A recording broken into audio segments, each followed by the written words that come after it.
the Atman cannot be attained by study of the Vedas,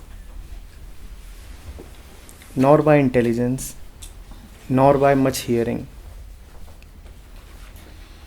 It is gained by him who chooses it alone. To him, this Atman reveals its true nature.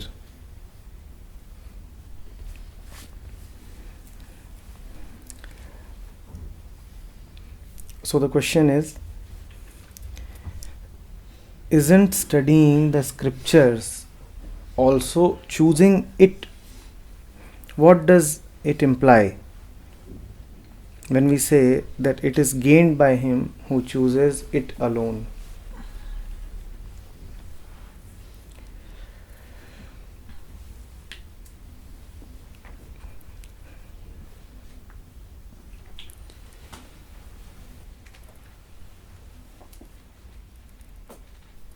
Whatever we choose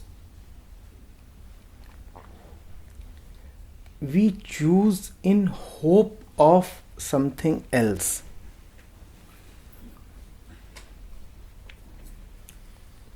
We never choose the thing itself.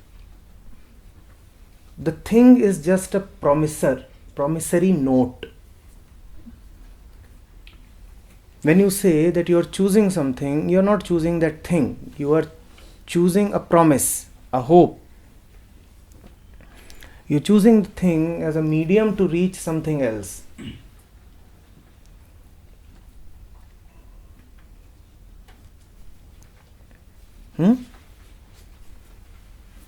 So you never choose anything alone by itself. You are choosing an entire story. You are choosing a process. You are choosing a chain, a series that will probably, eventually lead you somewhere, or so you hope. To choose it alone is to come to the end of choosing. To come to the end of choosing is to come to the end of time, come to the end of ego itself. Have you ever chosen anything after which there would be no need to choose? Have you ever chosen anything that would be final? Ever? You choose in the hope of reaching the final. You never choose the final itself, because the final itself is probably not a thing to be chosen.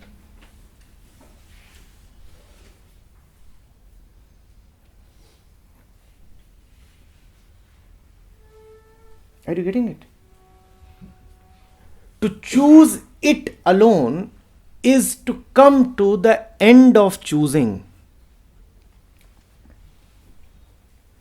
And that ego cannot do, because the ego itself will not agree to its own annihilation. So who chooses it alone? It. Whatever you will choose will, remember, just be a promise, a hope. You choose a man or a woman. What do you think? You are choosing the man or the woman? No. You are choosing something beyond the man or the woman, which unfortunately the man or the woman can never give to you. That is why all our choices fail. Because what they promise, they never provide. What do you think? You choose a nice piece of jewelry? No. It promises joy.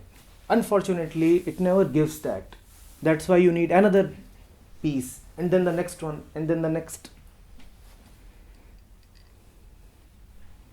Behind all our endeavors is a deep thirst to come to the end of endeavoring. Behind all our choices is a deep desire to come to the end of choosing. In some sense, all that the ego wants is its own end. The ego is actually suicidal. It's just that it cannot commit suicide. It's so afraid. The ego does want to come to an end because its existence only gives it suffering. So it does want to come to an end, but it does not have the guts. It wants to disappear, but it can never choose to disappear. It can only choose a hope of disappearance. It can only hope the ultimate.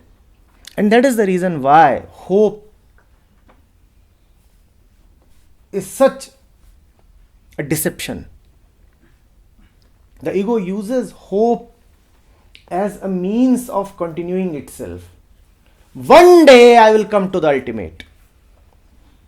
So today I can continue. One day the final will happen. So today I can just live with the old patterns.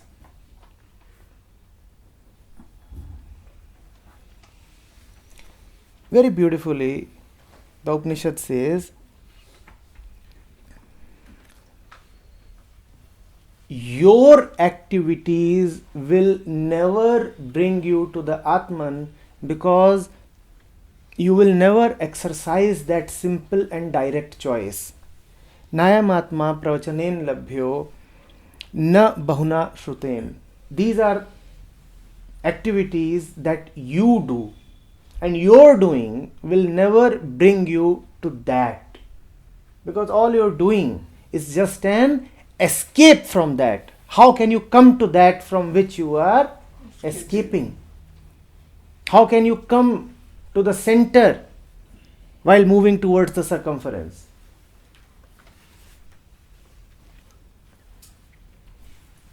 So what is the solution that the Upanishad is showing? The Atma is gained by him who chooses it alone. To him this Atman reveals its true nature. Choose it alone, nothing else. No medium is required, no hope is required, no future is required, no middleman is required. What do I want? What? Joy.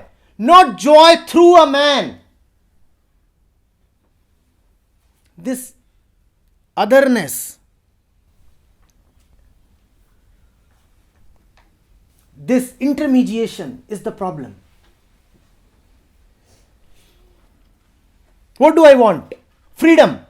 Not freedom after 2 years. Freedom unqualified and instant. Now. When that choice comes to the ego, it retreats. The ego will never make that direct choice. It will keep clamoring for freedom while never choosing freedom. What will it choose? It will choose different types of bondages that supposedly lead to freedom. Rubbish. Obviously rubbish. What can you do then? Nothing. You are anyway choosing all the time. Just know that your choices are useless. It does not mean that you must exercise a different choice. Kindly do not interpret it to mean that. All your interpretations are anyway your choices.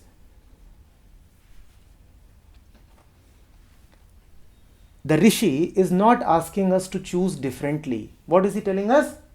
Whatever you will choose, you will only choose from escaping that which deserves to be chosen. So take all your choices with a pinch of salt. Never think that you have made a great choice. That kind of compliment you can reserve for people who are changing their fifth girlfriend. Oh, you have made a great choice this time around. Or for women who have brought a new sari. Great choice. It's all right. Otherwise, you should know that no choice is a great choice. The moment there is a choice, there is just rubbish. That does not mean that you must stop choosing or whatever, because you will choose. I am speaking to the one who chooses, right? I am not speaking to the great Atman. I am speaking to the one who chooses. To whom am I talking? The ego. And the ego will choose. So I am not asking you to not to choose because you will choose. I am not asking you to choose differently because whatever different choice you will make, that will anyway come from the one who is choosing. So I am saying none of that. All I am saying is, you will continue to choose. Just know that your choices are useless. And then choose. Keep choosing. And be aware that all these choices are rubbish.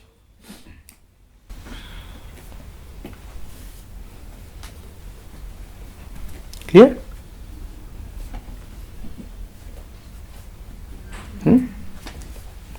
Last few weeks it has happened. I used to shop from Flipkart, using Flipkart.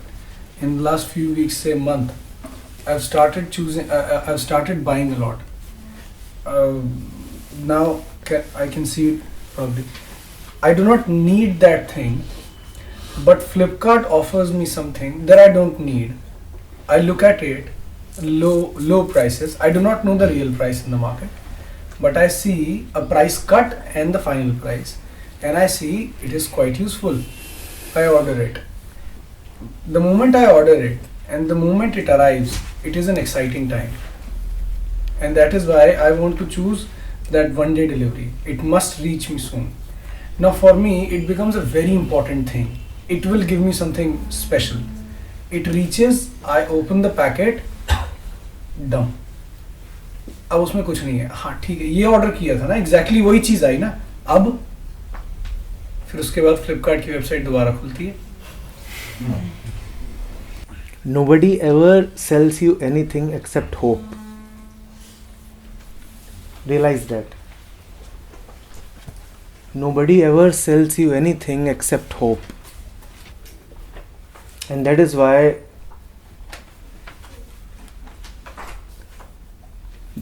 you need to be hopeless.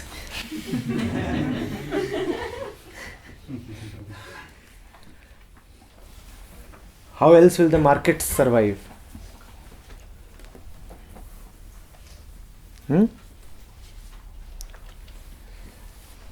A promise is what you buy.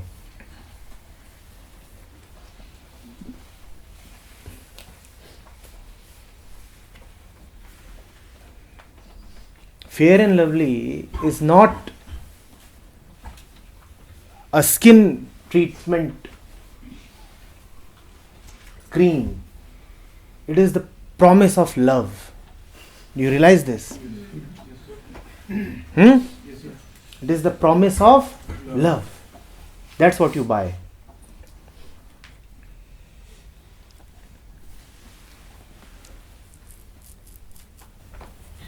Goes for everything now. Everything.